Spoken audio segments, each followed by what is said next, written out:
Мамлекетибизди алга жылдыруу үчүн биринчи кезекте ажырашууларды азайтуу зарыл. Бир коломтонун кыйрашы бир эле үй бүлөгө эмес, мамлекетке ал тургай коомчулукка дагы өз таасирин тийгизет. Мамлекетти чыңдоо өнүктүрүү үй бүлөдөн башталат.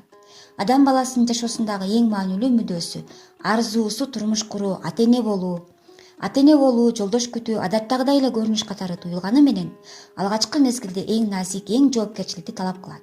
Мына ушул оор жоопкерчиликти мойнуна тартып, узак сапарга чыккан эки бүлөнүн күнүмдүк маселелерден улам ажырашып кетүүсүн акылга сыйдыруу кыйын. Үй бүлөгө өтө жеңил желпи карап, эч кандай олуттуу себепсиз эле ажырашып кеткен түгөйлөрдүн саны күндөн күнгө өсүүдө. Ооба, үй бүлөдө түшүнбөстүктөр, талаш тартыштар болбой койбойт. Мындай учурларда сабырдуулук менен мамиле кылуу керек. Себеби сабырдуулук көптөгөн жамандыктардын, жеңил ойлуулуктун, арты өкүнүч менен бүтө турган ар кандай окуялардын алдын алат. Азыр өлкөбүздө үйлөнүп, жайланып, бактылуу турмуш кечиргендерге караганда оту күйүшпөй ажырашып кеткендердин саны көбөйүүдө.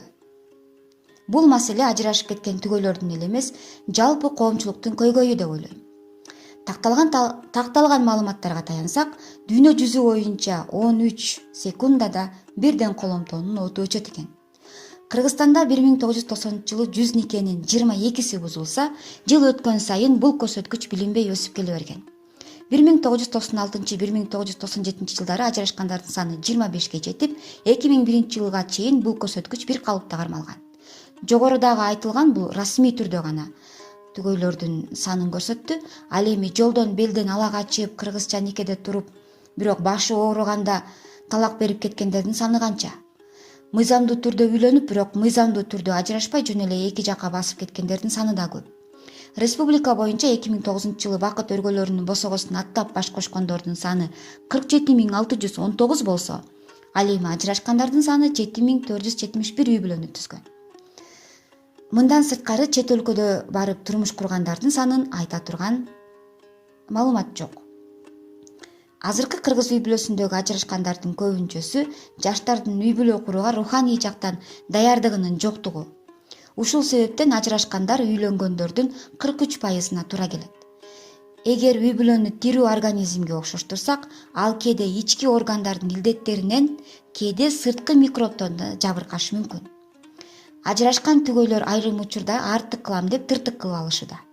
Ажырашууларга себеп болгон экинчи бир терс жагдай миграцияга байланыштуу. Россияга, Казакстанга жана башка чет өлкөлөргө барып иштеп, арбын акча таап үй бүлөсүн багууну максат кылган мекендештерибиз көбүнчө тилекке каршы үй бүлөнү экинчи планга коюп салышууда. Мындан сырткары ыймансыздык, араккештик, зордук зомбулук, оор турмуш, тукумсуздук сыяктуу факторлор дагы коломтонун бузулушуна себепкер болууда. Никенин мынчалык тез бузулуп жаткандыгына жаштардын туруксуздугу, сабырдуулугу, өзүмчүлдүгү да себеп болууда. Мына ушундан улам акыркы 10 жыл ичинде үлгүлүү үй бүлөлөрдүн саны кескин түрдө азайып кеткен. Укук кимдир бирөө тарабынан аткарылуучу милдет. Укук системасы аял менен эркекке жоопкерчиликтери берилген. Табиятынан эле аял менен эркек бири-биринен кескин айырмаланып тургандай, үй бүлөдө да түгөйлөрдүн укуктарынын айырмачылыктары кездешет.